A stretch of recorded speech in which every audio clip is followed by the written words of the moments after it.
This latest Russiagate story is just so ridiculous. It's so absurd. I'm going to show you a clip.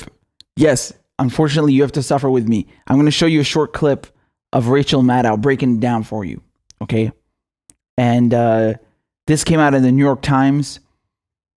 She commented on it. She jumped on it immediately, of course, because she heard the buzzword, Russia. So just take a look at this clip for me, okay? So Rachel Maddow says, if this New York Times report is correct, U.S. intelligence has concluded that Russia offered bounties for dead U.S. troops in Afghanistan and has paid out on some of those bounties. And Donald Trump was told in March and so far has opted to have no response. So I'll let Rachel take it away. Means that U.S. intelligence has concluded that Vladimir Putin is offering bounties for the scalps of American soldiers in Afghanistan. Not only offering money to people who kill Americans, but some of the bounties that Putin has offered have been collected, meaning the Russians at least believe that their offering cash to kill Americans has actually worked to get some Americans killed. The Russians at least believe, if these bounties have been paid out, that the people to whom they have offered this money have successfully gone out and killed American soldiers because of it, and the Russians have therefore paid for that service.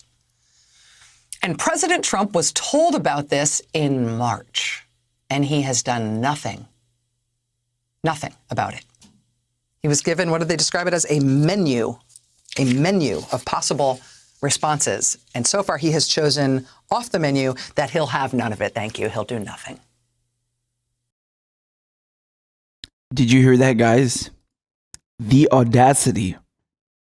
I don't want anything on this menu. Allegedly. Again, I'm going to run you through this because of the bullshit. The Russians paid the Afghanis money to kill American soldiers. Because, remember, people in Afghanistan need incentives to do that, right? Any country that's being occupied, they need incentives for them to rise up against their occupiers.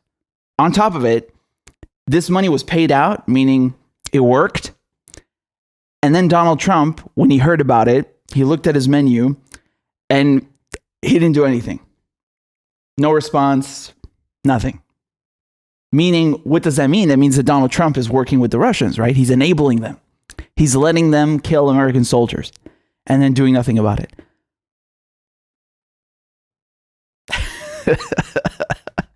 Who believes this horse shit, man? This is so bad. It's just ridiculous. This is not about Karen, Russian Karen, okay, which is Rachel Maddow's new nickname. It's not about Russian Karen over here. This is about the intelligence agencies playing the media. Do you understand? It's nothing new. Not just the New York Times, but the Washington Post picking up on it, okay? And then saying like, oh, well, we confirmed it with our sources as well, who happen to be the same people working the NYT. And then you have CNN also picking up on it, saying, oh, well, we confirmed what the Washington Post confirmed, and they confirmed that it was a confirmation based on our confirmation. They're just having a giant circle jerk. And they're being played by the same people in the intelligence agencies. And then claiming this is news, passing it off as real intel. This never happened, man. There's no proof of it whatsoever. The only thing that they ever tell you is, so, well, you know, according to our sources in the intelligence. What fucking sources, bitch? Who are these people feeding you this nonsense? And you're publishing it as fact. Oh my God. Look at this. Exhibit A. Exhibit A. Here's the goddamn article in the New York Times. Look at the first line. American intelligence officials have concluded. What do you mean they concluded?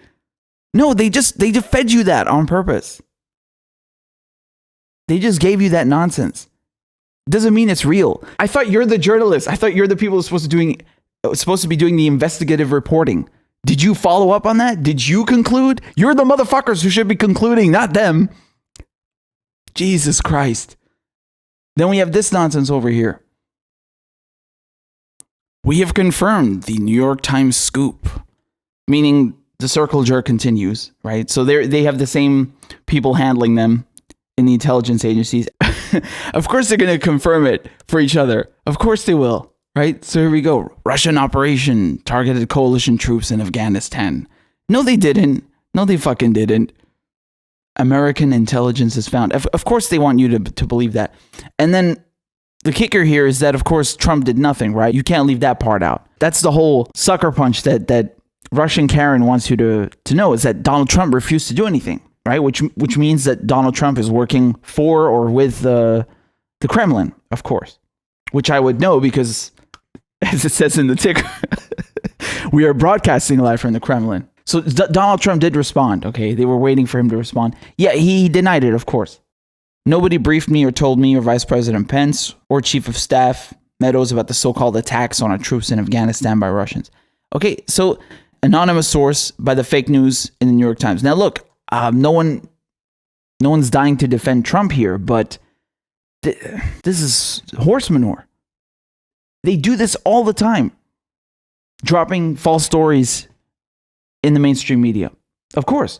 This is the same thing that happened with every other war. This is the same thing that happens with every other scandal that they want. You know, they'll drop like a few real things, and then they'll drop the lies when they want the mainstream media to push their propaganda. And the mainstream media are just regurgitating everything they're giving them. That's their job, right? It's like, oh, thank you for these nuggets of truth. Now I'll go publish your fucking lies because I can't tell the difference because I'm a moron.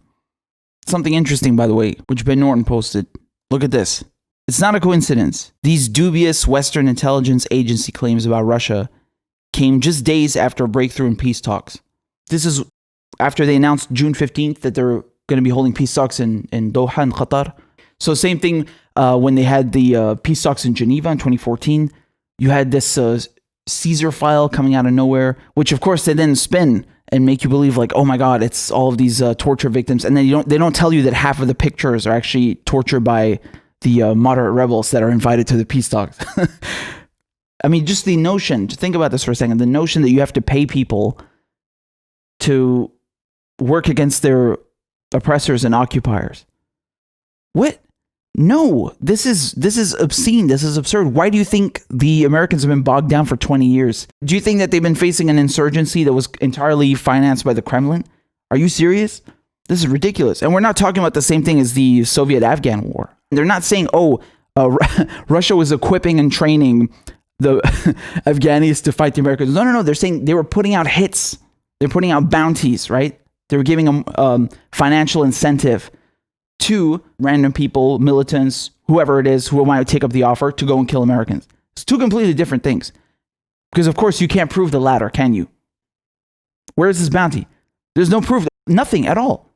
Just an American intelligence sources say. What the fuck do they say? How's the weather over at Langley? What a load of bullshit. It's so pathetic, man. They just can't stop with this Russiagate nonsense. It's really pathetic. Now listen, the main takeaway.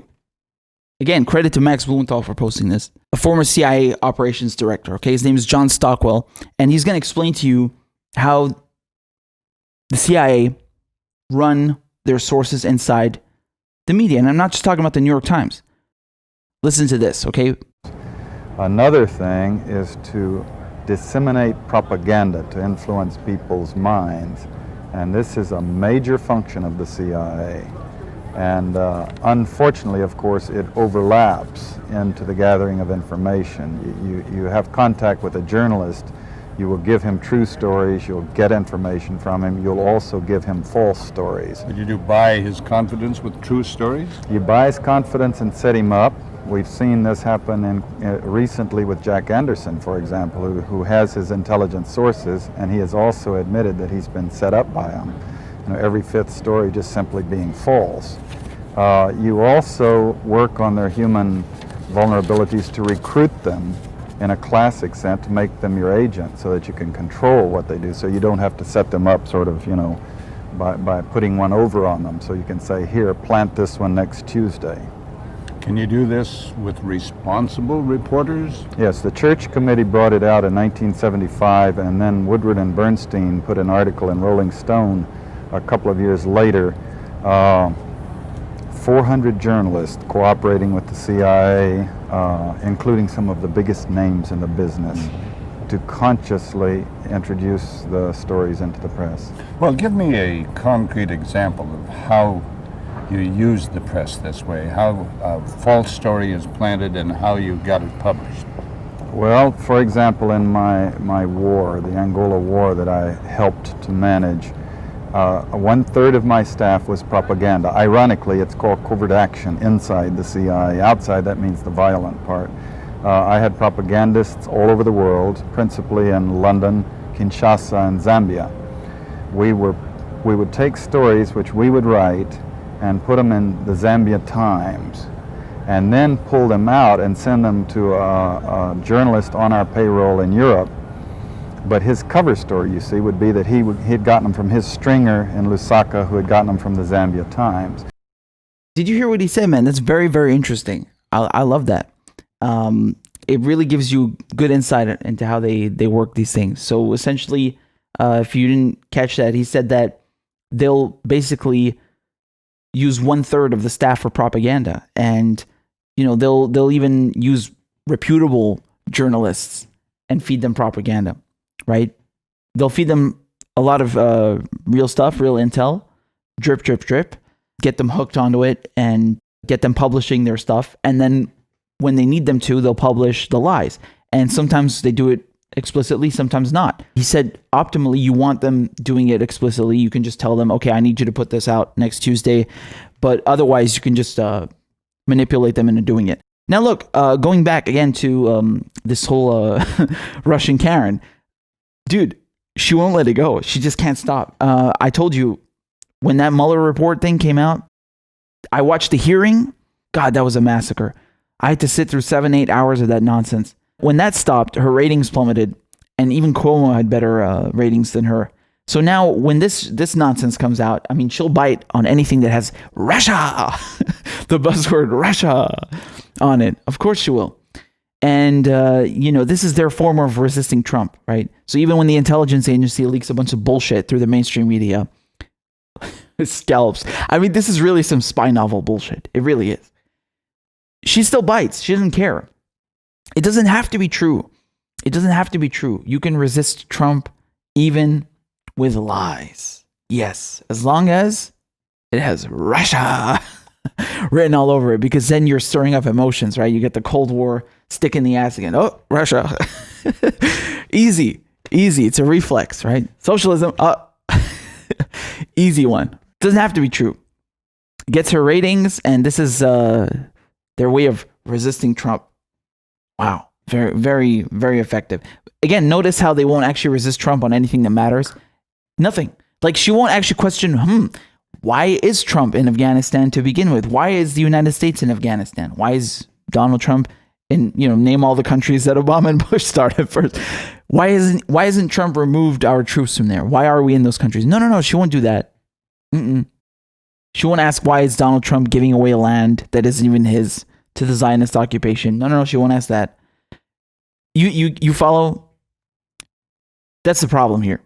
So they're ready to resist Trump whenever it's like nonsense, superficial, made up spy novel bullshit. But when it actually comes down to the U.S. empire, I don't know, they won't do it. I just want to show you a very, very funny thing here from Joe Biden. Take a look at this. Donald Trump has continued his embarrassing campaign of deference and debasing himself before Vladimir Putin. He has this information, according to the Times, and yet he offered to host Putin in the United States and sought to invite Russia to rejoin the G7. His entire presidency has been a gift to Putin, but this is beyond the pale. It's a betrayal of the most sacred duty we bear as a nation, to protect and equip our troops when we send them into harm's way. Egregious violation of international. Wonderful. So that's your Democratic nominee, Joe Biden, attacking Donald Trump from the right, saying, how dare you try to mend relations with Russia? No. Diplomacy bad, war good. Fairy tale nonsense all the way. Again, they use any chance to attack Trump even when it's not real, and it just, how can you believe these clowns? Fuck the mainstream media, Fuck their CIA handlers, and especially this Russian Karen. I mean, Rachel Maddow is just, she's abysmal. I would consider her show to be more of like some spy novel fantasy circle jerk than anything else.